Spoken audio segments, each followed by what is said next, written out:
नमस्कार दोस्तों, मैं शैलेश स्वागत करता हूं आपका आपके अपने यूट्यूब चैनल परीक्षा रेस पर। दोस्तों, टीईटी यानी टेट के लिए हम शुरू किए हैं प्रैक्टिस सेट।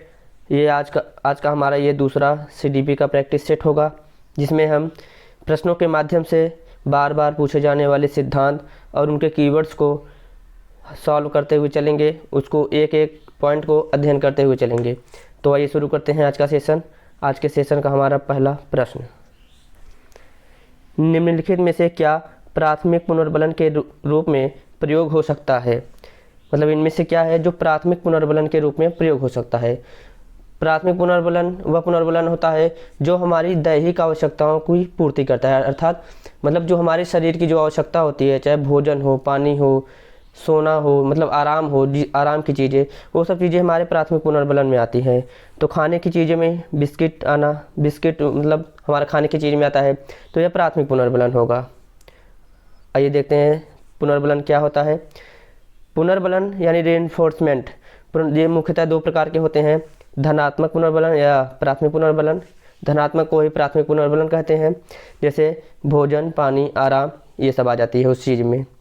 ऋणात्मक जो पुनर्बलन होता है यानी जो द्वितीय पुनर्बलन उसे कहते हैं, उसमें प्रशंसा, पुरस्कार, प्रतिष्ठा, अर्थात जो हम समाज से अपेक्षित करते हैं, हम चाहते हैं समाज में हमारा नाम हो, हमारी एक प्रतिष्ठा हो, हम किसी अच्छे पद पे हों, ये सब जो लोकप्रियता की जो भावना होती है, फिर हम और इन सब से जुड़ी हुई जो चीज़ें होती हैं वे द्वितीय पुनर्बलन में आती हैं। अगला प्रश्न, स्कैफोल्डिंग की संकल्पना दी गई है। स्कैफोल्डिंग, इसे पाड़, ढांचा, मचान भी कहते हैं, यह वाइगॉत्स्की द्वारा दी गई है। आइए समझते हैं स्कैफोल्डिंग को। वाइगॉत्स्की ने अपने सामाजिक सांस्कृतिक अधिगम के सिद्धांत में स्कैफोल्डिंग शब्द का उपयोग किया, जिसे पाड़, ढांचा या फिर मचान या फिर सहारा भी कहते हैं। जिसमें एक जो बालक होता है उसका एक लेवल होता है जिसे कहते हैं लेवल ऑफ एक्चुअल डेवलपमेंट, मतलब वह बिना किसी के सहायता से जो अपना विकास कर सकता है उसे कहते हैं लेवल ऑफ एक्चुअल डेवलपमेंट। और उसका जो दूसरा लेवल होता है लेवल ऑफ प्रॉक्सिमल डेवलपमेंट, मतलब कि जो उसकी एक ऊपरी सीमा होती है जहाँ तक वह अपने विकास को ले जा सकता है उसे कहते हैं लेवल ऑफ प्रॉक्सिमल डेवलपमेंट। इनके मध्य में जो सहायता करता है, जो सहारा देता है, उसे कहते हैं स्कैफोल्डिंग, यानी उसके लेवल ऑफ एक्चुअल डेवलपमेंट से लेवल ऑफ प्रॉक्सिमल डेवलपमेंट तक जो ले जाता है उसे कहते हैं स्कैफोल्डिंग, यानी ZPD, zone of proximal development. यह सहारा वह व्यक्ति देगा जो उससे अधिक जानकारी वाला होगा, जिसे कहते हैं मोर नॉलेजेबल अदर, मतलब ज़्यादा ज्ञानी दूसरा। अगला प्रश्न, निम्नलिखित में से किसका अध्ययन मनोविज्ञान एवं शिक्षण शास्त्र के प्रतिच्छेद बिंदु पर है। मतलब वह कौन सा है जो मनोविज्ञान और जो शिक्षण शास्त्र होता है उसके बीच में जो कार्य करता है, तो वह होता है शिक्षा मनोविज्ञान। आइए इसको समझते हैं। स्किनर में बताया है कि शिक्षा मनोविज्ञान जो है वह मनोविज्ञान की वह शाखा है जो सीखने सिखाने की प्रक्रिया और उसके संबंध में अध्ययन करती है। जैसे कोई बालक है वह किस तरीके से सीख सकता है, उसका शारीरिक, मानसिक और नैतिक विकास किस स्तर का है, उसी के आधार पर उसकी शिक्षा की व्यवस्था करना, यह शिक्षा मनोविज्ञान का काम होता है। अगला प्रश्न, ऑटिज्म। ऑटिज्म की सर्वप्रथम व्याख्या किसने की थी। ऑटिज्म का मतलब होता है स्वलीनता। जो अपने में ही लीन रहता हो उसे कहते हैं स्वलीन, वह दूसरों से उसका कोई मतलब नहीं होता है। इसकी सर्वप्रथम व्याख्या की थी कैनर ने ऑटिज्म के संबंध में। आइए देखते हैं। ऑटिज्म यानी स्वलीनता एक प्रकार का मस्तिष्क विकार होता है जिसमें प्राणी एक दूसरे से बातचीत नहीं कर पाता है, वह समाज के साथ अपनी जो है तालमेल नहीं बैठा पाता है, वो एक ही चीज़ जो कर लेता है वही बार बार करता रहता है। ये सब चीज़ें होती हैं ऑटिज्म में। यह एक मानसिक बीमारी है। 1943 में कैनर लियो ने इसकी व्याख्या की थी, जबकि इस शब्द का उपयोग सर्वप्रथम 1938 में हैंस स्पर्जर ने किया था। अगला प्रश्न, डिस्ग्राफिया एक प्रकार है। डिस्ग्राफिया, डिसलेक्सिया, डिस्प्रैक्सिया, ये सब एक प्रकार के अधिगम अक्षमता होते हैं। आइए देखते हैं और भी जो विकार हैं। जैसे विभिन्न प्रकार की अधिगम अक्षमताएं होती हैं, जैसे हो गया डिस्ग्राफिया, ये लेखन संबंधित अधिगम अक्षमता है जिसमें बालक को लिखने में कठिनाई होती है। डिसलेक्सिया क्या है? यह एक प्रकार का पठन विकार है, जिसमें जैसे कोई वर्ड लिखा है, जैसे मान लीजिए सा लिखा है, तो बालक इसको पढ़ लेगा वॉज, मतलब उसके पढ़ने में कठिनाई होती है। डिस्कैलकुलिया में क्या होता है? एक प्रकार का यह गणना दोष है, मतलब एक जो गणित संबंधित दोष होता है, जैसे जोड़, घटाना, गुणा, भाग, गिनती के क्रम को न देख पाना, बड़ी संख्या, छोटी संख्या, इन सब चीज़ों में जो जितनी कठिनाई होती है गणित संबंधित, उसे डिस्कैलकुलिया कहते हैं। जबकि अफेजिया जो होती है, जब भाषा से संबंधित होती है, बच्चे में भाषा का विकास न हो पाना, हकलाना, ये सब उससे अफेजिया से संबंधित होता है। डिस्प्रैक्सिया मतलब होता है मन और शरीर के अंगों के बीच जो तालमेल नहीं बैठा पाता, उसे डिस्प्रैक्सिया कहते हैं। जैसे मन हमारा कर रहा है किसी चीज़ को पकड़ ले, लेकिन हाथ हमारा वो काम नहीं कर रहा है, वो होता है डिस्प्रैक्सिया। अगला प्रश्न, पुनर्बलन की कौन सी अनुसूची सबसे ज़्यादा प्रभावी है? पुनर्बलन का सिद्धांत दिया था क्लार्क हल ने, जबकि पुनर्बलन के बारे में दो लोगों ने बताया था, एक हल ने और एक स्किनर ने। अब इस प्रश्न के अनुसार इसका उत्तर होगा सतत पुनर्बलन। तो आइए पुनर्बलन के बारे में देखते हैं। पुनर्बलन का सिद्धांत दिया था क्लार्क हल ने। इसके अन्य नाम भी हैं, जैसे आवश्यकता का सिद्धांत, चालक न्यूनता का सिद्धांत, प्रोत्साहन का सिद्धांत। जब किसी भी चीज़ की शरीर में आवश्यकता, हमारे लिए जो किसी भी चीज़ की आवश्यकता महसूस होती है, उसे कहते हैं आवश्यकता का सिद्धांत। जैसे हमें भूख लगी है, तो हमारी आवश्यकता होगी भोजन।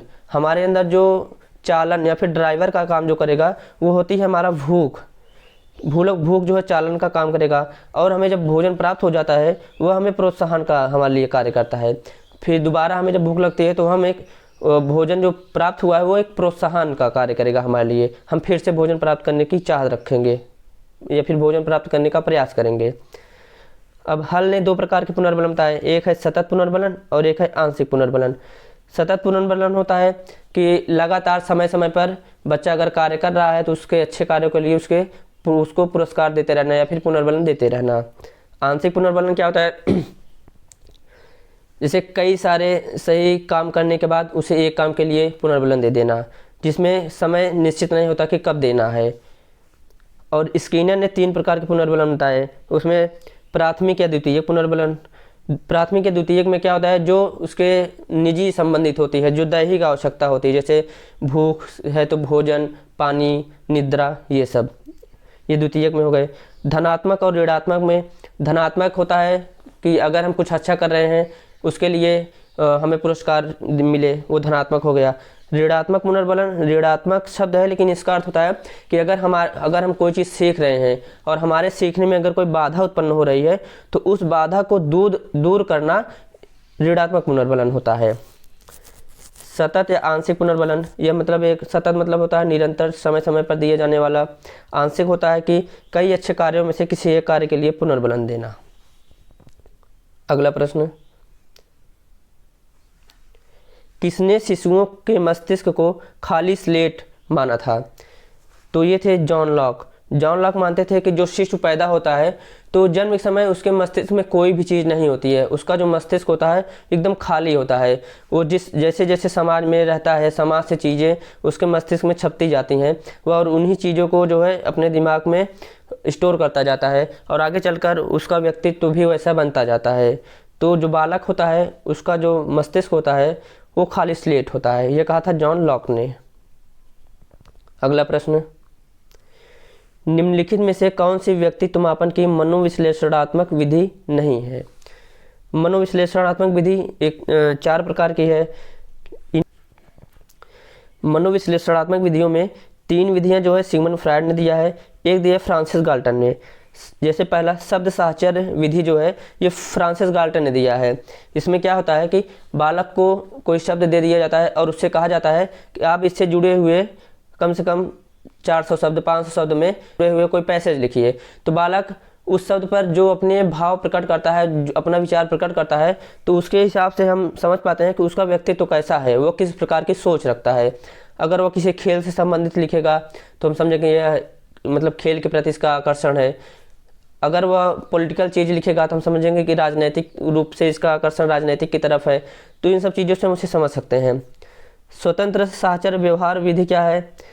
यह व्यवहार विधि है कि बालक जो है जब लोगों के बीच में अपना जो जैसा व्यवहार करता है, उसके हिसाब से हम उसके व्यक्तित्व को समझते हैं। स्वप्न विश्लेषण विधि, बालक के जो स्वप्न आते हैं उसको हम लिखवाते हैं। लिखवाने के बाद हम उसको समझते हैं कि ये इसका व्यक्तित्व कैसा है। स्वप्न में वही चीज़ें आती हैं जो हमारे अनकॉन्शियस माइंड में होती हैं। अगर अनकॉन्शियस माइंड में है तो उसको लिखेगा तो उससे हम समझेंगे कि इसका व्यक्तित्व कैसा है। सम्मोहन विधि होती है कि कोई भी अगर जैसे मानसिक रोगी है, किसी भी जो डिप्रेशन में चल रहा हो और वो अपनी चीज़ें नहीं बताना चाहता हो, तो उसके इलाज के लिए सम्मोहन विधि का प्रयोग करते हैं। यानी कि जो मानसिक रोगी व्यक्ति होते हैं उसके इलाज के लिए सम्मोहन विधि का प्रयोग करते हैं। तो वह एक अचेतन अवस्था में चला जाता है और अपनी सारी चीज़ें वो बताता है। अगला प्रश्न, सुल्तान पर किया गया कोहलर का अनुसंधान अधिगम किस सैद्धांतिक दृष्टिकोण की पुष्टि करता है? तो यह अंतर्दृष्टि के अधिगम के सिद्धांत से संबंधित है। अंतर्दृष्टि का सिद्धांत जो है गेस्टाल्टवाद के सिद्धांत से संबंधित है। इसमें जिसे कहते हैं सूझ या अंतर्दृष्टि का सिद्धांत, समग्रता या पूर्णता का सिद्धांत। समग्रता या पूर्णता का मतलब होता है कोई भी घटना संपूर्ण रूप से बालक के सामने प्रस्तुत होनी चाहिए, तभी उसके अंदर सूझ उत्पन्न होता है। गेस्टाल्टवाद जो संप्रदाय है इसकी स्थापना की थी 1912 में मैक्स वर्दिमन ने, जबकि कोहलर ने जो प्रयोग किया था 1913 से लेकर 1918 तक। कोहलर ने अपना प्रयोग 6 वनमानुषों पर किया था, जिसमें से प्रमुख था सुल्तान। ठीक, इसमें इन्होंने वनमानुषों को एक पिंजरे में बंद किया था और ऊपर केला टांगा हुआ था और वहाँ पे 2 छड़ रखी थी। तो वनमानुष केले को प्राप्त करने का प्रयास करते थे। तो उनमें से एक सुल्तान था जिसके अंदर ये सूझ उत्पन्न हुआ कि वह उस डंडे को ले, छड़ को ले और केले को प्राप्त कर ले। इस प्रकार वह केले को प्राप्त कर लेता है, जिससे कोहलर ने सिद्ध किया था कि जो भी व्यक्ति होगा, जो भी बालक है, कोई भी जीव है, उसके अंदर सूझ अचानक से उत्पन्न होता है। अगला प्रश्न, अल्बर्ट बंडूरा जाने जाते हैं। अल्बर्ट बंडूरा किस लिए जाने जाते हैं? तो अल्बर्ट बंडूरा अपने सामाजिक अधिगम सिद्धांत के लिए जाने जाते हैं। क्या है अल्बर्ट बंडूरा का सामाजिक अधिगम का सिद्धांत? अल्बर्ट बंडूरा के जो सामाजिक अधिगम का सिद्धांत इसे प्रेक्षणीय अधिगम भी कहा जाता है, या फिर इन्हें प्रेक्षणीय अधिगम का विचारक या जनक भी कहा जाता है। प्रेक्षणीय अधिगम क्या होता है कि जब कोई चीज़ हम जब देख कर उसको सीखते हैं या फिर सीखने का प्रयास करते हैं, वो होता है प्रेक्षण करना, यानी कि हम उसे देख कर सीख रहे हैं, तो होता है प्रेक्षणीय अधिगम। और इनका एक शब्द है मॉडलिंग अधिगम। मॉडलिंग मतलब होता है कि आदर्श। जब बालक बड़ा होता है, किशोरावस्था में पहुंचता है, तो वह किसी व्यक्ति को अपना आदर्श मान लेता है। वह चाहे राजनैतिक व्यक्ति हो, चाहे कोई अभिनेता हो, या फिर उसका कोई भी मॉडल, या फिर चाहे वो उसका पिता हो, वह उन्हें ही अपना मॉडल मानता है, आदर्श मानता है और उन्हीं के अनुसार अपने आप को बनाने का प्रयास करता है। यह है उनका मॉडलिंग अधिगम। और बंडूरा ने अपना जो सामाजिक अधिगम सिद्धांत वह 2 चीज़ों पर प्रयोग किया था। एक था बेबी डॉल और दूसरा था जोकर। बेबी डॉल में इन्होंने क्या किया था कि एक गुड़िया को लिया था और एक पार्क में रख दिया, तो और ढेर सारे बच्चे अपने साथ लेकर गए। वहाँ पे लोग आते थे, गुड़िया को भला बुरा कहते थे और चले जाते थे। बच्चों ने उचित देखा, यानी प्रेक्षण किया, उसके बाद बच्चे भी गए, उस गुड़िया को भला बुरा बोले और वापस चले जाते थे। इस प्रकार बंडूरा ने बताया कि बच्चे जो प्रेक्षण करते हैं, यानी जो समाज में देखते हैं वही बोलते हैं, वही सीखते हैं। लोगों ने इसका विरोध किया, बोले तो बेबी जो है वो तो निर्जीव थी, मतलब जो डॉल थी वो निर्जीव थी, तो कैसे कहेंगे कि अगर उसकी प्रतिक्रिया नहीं आई तो कैसे कहेंगे कि जो देखेगा वही सीखेगा। तो बंडूरा ने अपना दूसरा प्रयोग किया जोकर पर। जोकर क्या था, उन्होंने पार्क में जोकर को बिठाया, लोग आते थे, जोकर से हाथ मिलाते थे और चले जाते थे। बच्चों ने भी यह देखा, वो भी गए, जोकर से हाथ मिलाए और चले जाते थे। इस प्रकार बंडूरा ने सिद्ध किया कि बच्चे जो समाज में जो देखेंगे, यानी जो जिसका प्रेक्षण करेंगे वही सीखेंगे। अगला प्रश्न, निम्नलिखित में से कौन सी फ्रायड के मनोलैंगिक विकास की अवस्था नहीं है? फ्रायड ने मनोलैंगिक विकास की कुल 5 अवस्थाओं के बारे में बताया है, जिसमें से पूर्व संक्रियात्मक अवस्था फ्रायड की मनोलैंगिक विकास की अवस्था नहीं है। यह जीन पियाजे के संज्ञानात्मक विकास की अवस्था है, जबकि मुखावस्था, गुप्तावस्था और गुदावस्था उनकी विकास की अवस्थाएं हैं। आइए देखते हैं सिगमंड फ्रायड के मनोलैंगिक विकास की अवस्थाओं को। सिगमंड फ्रायड ने एक शब्द का उपयोग किया था जिसे बोलते हैं लिपिडो। लिपिडो मतलब वह एक ऊर्जा है जो बालक के अंदर होती है और समय समय पर विभिन्न स्थानों पर एकत्रित होती है। जैसे मुखावस्था, इन्होंने बताया कि जो 12 से 18 माह तक के जो बच्चे होते हैं, यानी जन्म से लेकर जो 12 से 18 माह तक के बच्चे होते हैं, इनकी जो ऊर्जा होती है वो मुख में होती है। जैसे ये कोई भी वस्तु पकड़ेंगे उसे अपने मुख में लेने का प्रयास करते हैं, इनके होठों में उनकी ऊर्जा रहती है। गुदावस्था, गुदावस्था 18 से 36 माह तक की होती है। इसमें बच्चे जो है अपने जो दैनिक क्रियाएं होती हैं उन सब पे अपना नियंत्रण करने का प्रयास करते हैं। तीसरा है लैंगिक अवस्था। इन्होंने बताया कि इस यानी कि एक जो 3 से 6 वर्ष की अवस्था होती है इसमें ऊर्जा जो है लैंगिक में होती है। इस पर इनका काफ़ी विरोध भी हुआ था। चौथा है सुषुप्तावस्था, यानी यह बाल्यावस्था की अवस्था होती है जिसमें बालक कोई ऐसी शारीरिक क्रिया नहीं करता है, वह अपने जो विद्यालय कार्य होता है उसमें व्यस्त हो जाता है। और जो पांचवी अवस्था है जननांगी अवस्था, जो 12 वर्ष के बाद आती है और प्रौढ़ावस्था तक प्रौढ़ावस्था तक रहती है। अगला प्रश्न, एक बच्चा कहता है कि माँ आज सूरज उदास है। वह निम्नलिखित में से पूर्व संक्रियात्मक चिंतन की इस सीमा की ओर संकेत कर रहा है। मतलब बच्चा कहता है कि आज सूरज उदास है। जब भी जो बच्चा पूर्व संक्रियात्मक अवस्था में होता है तो उसके अंदर जीववाद की भावना पाई जाती है। जीववाद का मतलब होता है उसके पास कोई भी निर्जीव चीज़ है तो वह उसे सजीव मानता है। जैसे सूरज को वो मानता है कि वो भी जिंदा है, वो भी मतलब खाना खाता होगा, पानी पीता होगा, वो भी खुश रहता है, वो भी दुखी होता है। चंद्रमा को भी वैसे ही मानता है, उसके पास कोई खिलौना है तो वो भी उसको सजीव मानता है। तो एक जो है जीववाद की भावना है। तो बच्चे के अंदर वो जीववाद है जो 2 से लेकर 7 वर्ष तक के बच्चों में होता है। अगला प्रश्न, ब्रोफेन ब्रेनर के जैविक पारिस्थितिकी मॉडल के अनुसार बच्चे के माता पिता, उसके भाई बहन आदि उदाहरण है।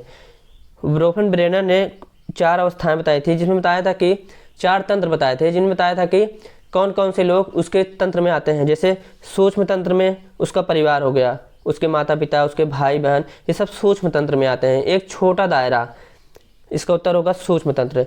जबकि जो बाह्य तंत्र है, बाह्य तंत्र में जैसे उसके नात रिश्तेदार जो सगे संबंधी होते हैं वो बाह्य तंत्र में आ जाते हैं। वृहत तंत्र में उसका जो है वातावरण पूरा, उसका समाज और उसका जो विद्यालय, ये सब आ जाता है। तो इसका उत्तर होगा सूक्ष्म तंत्र। अगला प्रश्न, निम्नलिखित में से कौन सी स्वलीनता यानी ऑटिज्म युक्त बालक के शिक्षण की एक विधि है। स्वलीनता वह होती है जिसमें बालक अपने ही अंदर जो है स्वलीन रहता है, खुद में ही स्वलीन रहता है, वह समाज से क्रिया प्रतिक्रिया नहीं कर पाता है।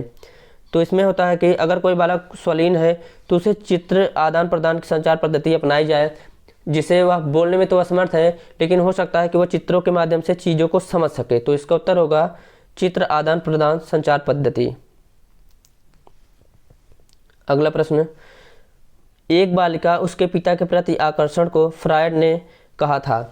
फ्रायड ने बताया था कि जो बच्ची होती है यानी जो बालिका होती है उसके अंदर इलेक्ट्रा नामक ग्रंथि पाई जाती है, जिसकी वजह से वह उसका ज़्यादा लगाव अपने पिता की तरफ होता है। जबकि जो बालक होता है उसके अंदर ऑडिपस ग्रंथि पाई जाती है, जिसकी वजह से उसका ज़्यादा लगाव अपनी माँ की तरफ होता है, यानी उसका झुकाव अपनी माँ की तरफ होता है। तो पिता अपनी पुत्री को यानी पुत्री अपने पिता को अधिक चाहती है, प्यार करती है, और जो पुत्र होता है अपनी माँ को अधिक चाहता है, यानी उनसे प्यार करता है, उनसे लगाव रखता है। ये बताया था फ्रायड ने। अगला प्रश्न, निम्नलिखित में से कौन से पद का तात्पर्य विद्यार्थी के सही उत्तर की संभावना को बढ़ाने वाले संकेतों से है। यानी कि विद्यार्थी जो सही उत्तर, उसकी जो संभावना बढ़ाने वाले संकेत है, इनमें से कौन सा है। तो इसका उत्तर होगा प्रॉम्प्ट। प्रॉम्प्ट वह अवस्था होती है जिसके माध्यम से समझा जाता है कि बालक सही उत्तर बताने का प्रयास कर रहा है। जैसे उसको कई कार्ड दे दिए गए या फिर कोई चित्र दे दिया गया जो अरेंज नहीं है, वो आगे पीछे लगा हुआ है, किसी व्यक्ति का चेहरा है जो आगे पीछे लगा हुआ है, तो बालक अगर उसको सही से अरेंज करने का प्रयास कर लेता है तो हम समझते हैं कि वह सही उत्तर की संभावना उसके अंदर बढ़ रही है, वो सही उत्तर देने के प्रयास में है, उसके अंदर वो संभावना बढ़ रही है। मस्तिष्क उद्वेलन जो होता है उसे कहते हैं ब्रेन स्टॉर्मिंग, यानी किसी समस्या के प्रति ढेर सारे विचार एक साथ उत्पन्न होना, उसे कहते हैं ब्रेन स्टॉर्मिंग। अगला प्रश्न, मॉडलिंग आधारित है। तो अभी हमने बताया कि जो सामाजिक संज्ञानात्मक सिद्धांत था बंडूरा का, उसमें उन्होंने मॉडलिंग आधारित अपना जो विचार दिया था, उसमें बताया था कि जो बालक होता है वो किशोरावस्था के बाद, किशोरावस्था में ही वह किसी न किसी व्यक्ति को अपना आदर्श मानने लगता है। आदर्श यानी अपना मॉडल, अपना जो मॉडल मानने लगता है। उसमें क्या होता है कि वो चाहे कोई भी राजनीतिक व्यक्ति हो, चाहे कोई भी अभिनेता हो, या फिर उसके कोई पिता, उसके मतलब पिता हो, फिर कोई भी व्यक्ति जिसको मतलब वो पसंद करता है उसे ही अपना मॉडल मान लेता है और उन्हीं के अनुसार अपने आप को ढालने का प्रयास करता है, वैसा ही व्यवहार वह करने का प्रयास करता है। तो यह बताया था बंडूरा ने, जो संबंधित है सामाजिक संज्ञानात्मक सिद्धांत पर। अगला प्रश्न, शेपिंग की संकल्पना किसके द्वारा दी गई थी? तो शेपिंग के बारे में बताया था स्किनर ने बताया था कि कोई भी बालक है यानी कोई भी बच्चा है, उसको एक सही दिशा में ले जाने के लिए उसको बीच बीच में पुनर्बलन देने की आवश्यकता होती है। उसमें क्या होता है कि बच्चे को अगर कोई चीज़ सिखाना है, बच्चे को विद्यालय अगर भेजना है, तो आजकल प्ले ग्रुप चलता है। प्ले ग्रुप में क्या होता है कि बच्चे जाते हैं विद्यालय में, केवल वहाँ पे खेलते हैं। विद्यालय जाने के लिए वहाँ विद्यालय में उन्हें समय समय पर चॉकलेट दी जाती है, खिलौने दिए जाते हैं खेलने के लिए। टीवी स्क्रीन होता है जिस पे वो कार्टून देखते हैं, जिससे वो विद्यालय डेली जाने लगते हैं। उनका रूटीन बन जाता है, बच्चों के साथ उनका लगाव हो जाता है, उनका एक अपना मित्र मंडली बन जाती है। जिसके बाद आगे की जो शिक्षण के संबंधित जो समस्याएँ होने वाली थी विद्यालय जाने संबंधित, वो दूर हो जाती है। इसे शेपिंग के बारे में बताया था स्किनर ने। अगला प्रश्न, पियाजे द्वारा दिए गए संज्ञानात्मक विकास सिद्धांत के अनुसार निम्नलिखित में से किस प्रक्रिया के बच्चे अपने स्कीमा में संशोधन अथवा नए स्कीमा का निर्माण करते हैं? तो स्कीमा क्या होता है कि जैसे कोई भी क्रिया चल रही है, ठीक उसके सापेक्ष हम कोई जो दूसरी क्रिया हमारे मस्तिष्क में चलती रहती है उसे कहते हैं स्कीमा। जैसे अगर हम कोई भी चीज़ देख रहे हैं, वो हमारे लिए उद्दीपक है, तो उसके अपोजिट में उससे समांतर चलने वाला हमारे मन में जो विचार आता है उसे कहते हैं स्कीमा। तो स्कीमा में संशोधन अथवा नए विचार जो निर्माण करता है वो होता है सामंजन यानी एकोमोडेशन। तो आइए देखते हैं इसके बारे में क्या है। तो स्कीमा यानी एक क्रिया के सापेक्ष चलने वाली दूसरी मानसिक क्रिया स्कीमा होती है। तो इन्होंने इसमें बताया था कि अनुकूलन क्या होता है, एडॉप्टेशन। दो अलग अलग प्रकार के ज्ञान के मध्य जो सामंजस्य स्थापित किया जाता है उसे कहते हैं अनुकूलन। तो अनुकूलन के बारे में इन्होंने 3 शब्द दिए थे। एक होता है आत्मसातीकरण, सामंजन और साम्य धारण। आत्मसातीकरण में क्या होता है कि कोई भी नया ज्ञान है उसके आधार पर जो हमारा पुराना ज्ञान है उसमें समायोजित करना। जैसे बच्चे को बताया जाता है कि ये 2 पैर वाला है, ये काला है तो ये कौवा है, तो बच्चा कोई भी काला पक्षी देखता है उसको कौवा बोलता है, लेकिन बाद में वो धीरे धीरे समायोजन करता है कि प्रत्येक काला पक्षी कौवा नहीं होता है। समंजन में क्या होता है कि नए ज्ञान के सहयोग से पुराने ज्ञान को बढ़ाना, पुराने ज्ञान को विस्तार देना समंजन होता है। साम्य धारण होता है कि नया ज्ञान और पुराने के ज्ञान के मध्य सामंजस्य स्थापित करना, साम्य धारण होता है। अगला प्रश्न, निम्नलिखित में से किसने सर्वप्रथम नैतिक विकास का सिद्धांत दिया था? तो सर्वप्रथम नैतिक विकास का सिद्धांत दिया था जीन पियाजे ने। आइए इसके बारे में देखते हैं। नैतिक विकास का सिद्धांत जीन पियाजे ने 1932 में दिया था। इनकी एक पुस्तक थी the moral judgement of child, जिसमें इन्होंने 3 आधार तत्व बताए थे नैतिक विकास के संबंध में।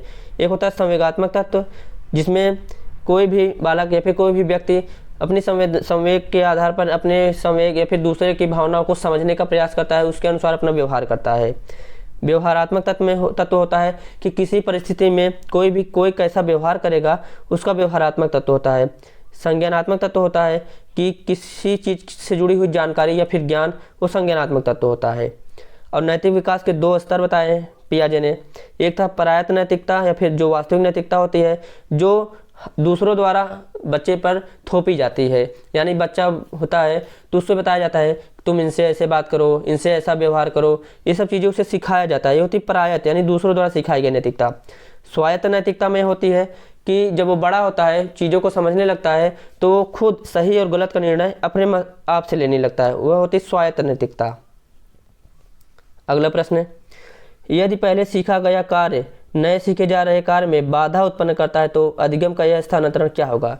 कोई भी अगर सीखा हुआ कार्य, पहले से हम कोई चीज़ सीख रखे हैं, आगे अगर वो बाधा उत्पन्न कर रहा है तो हमारे लिए वह नकारात्मक अधिगमंत्रण का कार्य कर रहा है। सकारात्मक अधिगमंत्रण में कोई भी सीखा हुआ पुराना ज्ञान नए सीखे जा रहे ज्ञान में अगर सहायता करता है तो उसे सकारात्मक अधिगमंत्रण कहते हैं। जैसे हिंदी का व्याकरण अगर हम पढ़ लिए हैं और वो हमारे संस्कृत के व्याकरण में सहायता कर रहा है, वह सकारात्मक अधिगमंत्रण है। शून्य अधिगमंत्रण में पुराना सीखा हुआ ज्ञान नए सीखे जा रहे ज्ञान पर कोई प्रभाव नहीं डालता। अगला प्रश्न, एक पूर्व संक्रियात्मक स्तर के बच्चे की वह प्रवृत्ति जिसमें वह किसी परिस्थिति के सिर्फ एक पहलू पर ध्यान देता है और अन्य पहलुओं की उपेक्षा करता है उसे क्या कहते हैं? कई सारी चीज़ों के बीच जब बच्चा किसी एक ही चीज़ पर अपना ध्यान केंद्रित करता है उसे कहते हैं केंद्रीकरण। कोई बच्चा है, जब उसे हम भेजते हैं कि जैसे मान लीजिए एक कमरे में 3 लोग बैठे हैं, जैसे मान लीजिए प्रभात, राहुल और गौरव, 3 लोग किसी कक्षा मतलब किसी कमरे में बैठे हैं। हम बच्चे को भेजें कि जाओ देख के आओ कि उस कमरे में प्रभात है। वो बच्चा जाएगा और प्रभात को देखेगा और वापस चला आएगा, बताएगा कि हाँ उस कमरे में प्रभात हैं, लेकिन वो इस चीज़ को नहीं ध्यान देगा कि वहाँ पर राहुल और गौरव भी हैं। तो वह होता है केंद्रीकरण। यह पूर्व संक्रियात्मक अवस्था की विशेषता होती है। अगला प्रश्न, यह तथ्य कि मछली उड़ नहीं सकती, उल्लू तैर नहीं सकते, यह निहितार्थ है।